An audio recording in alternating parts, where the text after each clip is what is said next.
दोस्तों, चुप रहना यानी शांत रहने का असीम शक्ति होता है।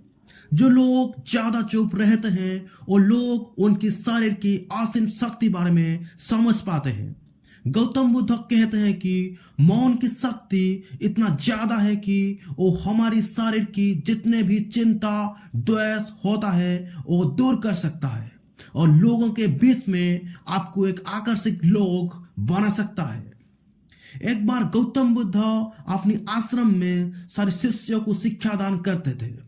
गौतम बुद्ध कहते थे कि दुनिया में सबसे बड़ा अस्त्र हमारी जुबान है, जो कि बिना कोई लहूलुहान के साथ भी लोगों को अपने अंदर मार सकता है।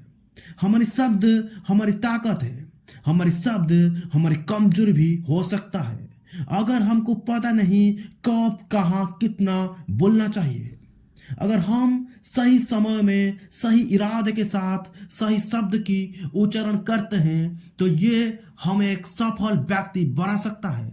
अगर हम समय में सही इरादे के साथ सही शब्द की उच्चारण नहीं करते हैं तो ये हमारे जीवन को नर्क जैसा बना सकता है। दोस्तों, आज इस वीडियो में मैं आपको बताने वाला हूं आप कैसे चुप रहने के साथ अपने जीवन में बदलाव ला सकते हैं। आपको चुप रहने का शक्ति बारे में आपको इस वीडियो से मैं आपको बताने वाला हूं। वीडियो को शुरू करने से पहले कमेंट में ओम नमः बुद्धाय लिख के लाइक जरूर करें। सो फ्रेंड्स, चलिए स्टोरी को शुरू करते हैं। दोस्तों, जापान में बहुत ही विख्यात ऋषि रहते थे। उनका नाम ऋषाई था। ऋषाई हमेशा अकेले रहते थे, दुनिया से बहुत ही दूर होकर एक जंगल में रहते थे। वो एक दिन एक राजकुमार ऋषि के पास आकर कहा कि हे ऋषि, मैं हमेशा थका हुआ निराश महसूस करता हूँ। मेरा मन सर्वदा अशांत रहता है। हालांकि मेरे पास दौलत पैसा सब कुछ है, सब कुछ होने के बाद भी मेरा मन शांत नहीं रहता है। ऋषि ने बहुत ही शांतिपूर्वक उनकी बात सुनी और कुछ सोचने के बाद ऋषि ने कहा कि तुम इस प्रश्न का उत्तर जानते हो, बस तुम कभी भी इस समस्या को समाधान करने को कोशिश नहीं किया। उसके बाद ऋषि ने कहा कि मैं एक रिसर्च करना चाहता हूँ, क्या तुम मुझे तुम्हारा साथ मुझे दोगे? इस रिसर्च के बाद तुम्हारे जीवन में कोई भी चिंता कोई भी समस्या नहीं रहेगी। ये बात सुनकर राजकुमार बहुत ही हैरान था। कुछ समय सोचने के बाद राजकुमार ने कहा, हे ऋषि, मुझे क्या करना होगा? अपनी मन की शांति के लिए मैं कुछ भी करने को तैयार हूँ। ऋषि ने कहा कि आज से 15 दिन तक तुम मेरी आश्रम में रहोगे और एक सामान्य व्यक्ति की तरह अपने जीवन को व्यतीत करोगे और इस 15 दिन में तुम अकेले और चुपचाप रहोगे, जितना हो सके कम बोलोगे। राजकुमार ऋषि की बात सुनकर सहमत हो गया। पहले दिन ही राजकुमार की मन में बहुत सारे विचार आने लगा।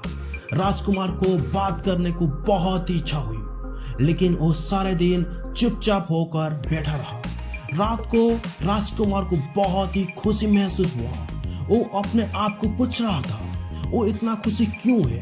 अगले दिन राजकुमार उसकी आसपास प्रकृति को देखकर उसको बहुत ही अच्छा लगा। उसको पहली बार ही महसूस हुआ कि प्रकृति कितने सुंदर होते हैं। उसको बहुत ही अच्छा लगा। ऐसे ही 10 दिन बीत गया। 10 दिन की बाद में ऐसा देखा गया कि राजकुमार के जीवन में जो अशांति की काला बादल थी वो पूरी तरह से शांत पड़ गई थी। उसकी विचार सोचने की तरीका पूरी तरह से बदल चुका था।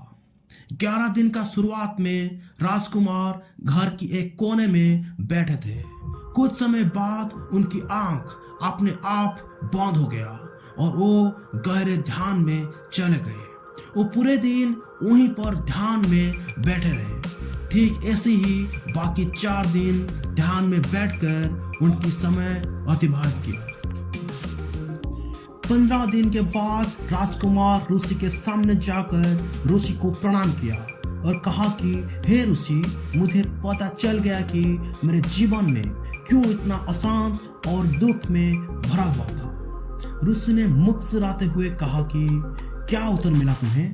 राजकुमार ने कहा, मैं आवश्यकता से ज्यादा बात करता था। बिना कुछ कारण में मैं मेरी शक्ति का और ऊर्जा का नाश कर रहा था। सारा दिन मैं लोगों के साथ फालतू की बात कर रहा था, फिर उस बात को रात भर सोच रहा था और ज्यादातर नकारात्मक बारे में सोच रहा था।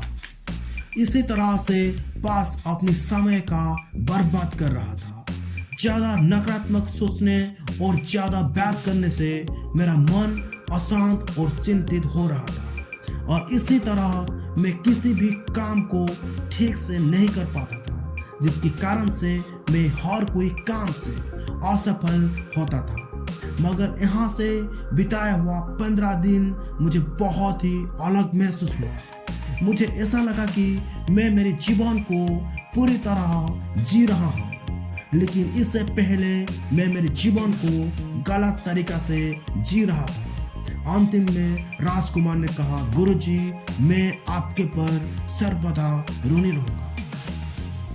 तो दोस्तों, इस स्टोरी से हमको ये पता चलता है कि अगर आप ऐसे ही समय को अतिबाहित करेंगे तब आपके जीवन में कभी भी खुशी नहीं आएगी, आपकी मन कभी भी शांत नहीं होगा। सो दोस्तों, thanks for watching this video.